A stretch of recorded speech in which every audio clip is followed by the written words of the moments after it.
नमस्कार बंधुगण, रीतास किचन आसाम में आप सभी को बहुत बहुत स्वागत है। ये देखिए स्टिकी राइस से बनने वाला पीठा और ऐसा स्वादिष्ट पीठा के बारे में आपको मैं आज बताऊंगी। और ये जानने के लिए ये वीडियो अंत तक दिखे, प्लीज़ स्किप मत कीजिएगा। यह है स्टिकी राइस, यानी इसको बड़ा चावल बोलते हैं हमारे आसाम में, और किसी किसी जगह में गम राइस भी बोलते हैं। और इसका खेती आसाम के हर किसान के घर में थोड़ा बहुत तो करते हैं, और इसी से बहुत सारा रेसिपी बनता है हमारे आसाम में। 4-5 टाइप का पीठा भी बनता है इसी बड़ा चावल से, यानी स्टिकी राइस से। तो आइए हम स्टार्ट करते हैं। तो स्टिकी राइस का पाउडर बना के हम इसको आज पीठा बनाएंगे। और ये पूरा ड्राई है, ग्राइंड कर लिया था, और ये पाउडर हम महीना तक डब्बे में भर के रख सकते हैं। और जब भी आपका घर में मेहमान आए तब भी आप इसका पीठा बनाकर खिला सकते हैं।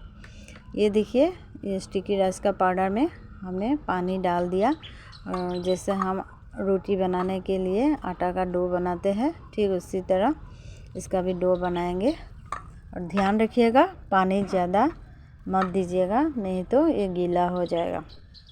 ठीक रोटी जैसा ही इसका आटा का डो बनाना है।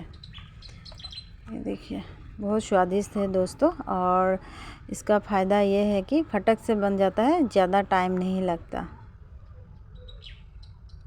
और अब हम इसको इसमें गोल गोल शेप देंगे, और शेप करने के बाद इसमें हम ये अलग से नारियल और चीनी फ्राई करके रखा था, और इस नारियल और चीनी को मिक्स करके रखा था, जो इसको हम यहाँ अंदर में डालेंगे। जैसे कचौड़ी बनता है ऐसे अंदर में दे दिया, तो इसीलिए खाने में ज़्यादा टेस्टी होता है।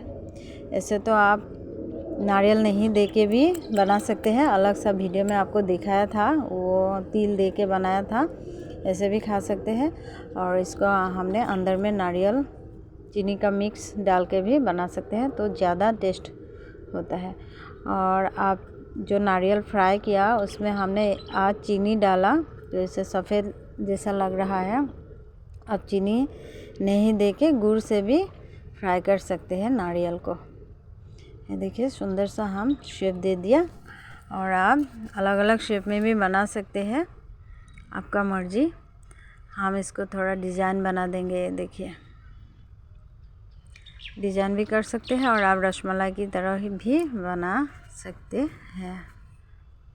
ये देखिए, ये बनके तैयार हो गया। अभी इसको हम तेल में फ्राई करेंगे, और फ्राई करने के लिए मस्टर्ड ऑयल भी चलेगा और रिफाइंड तेल भी चलेगा। आपका घर में जो भी उपलब्ध हो उसी से आप काम चला सकते हैं। ये देखिए, तो ये वीडियो आप अंत तक देखिए कैसे फ्राई करते हैं, और देख के आपको कैसा लगा ज़रूर कमेंट करके बताइएगा। और आप एक दिन ट्राई करके देखिएगा। आपका बाज़ार में उपलब्ध है स्टिकी राइस, और राइस को घर में लाके आप ग्राइंड करके पाउडर बना सकते हैं। और हमारा आसाम का ये एक फेवरेट पीठा है, बड़ा चावल तेल पीठा, इसको लोकल लैंग्वेज में बोलते हैं। ये देखिए।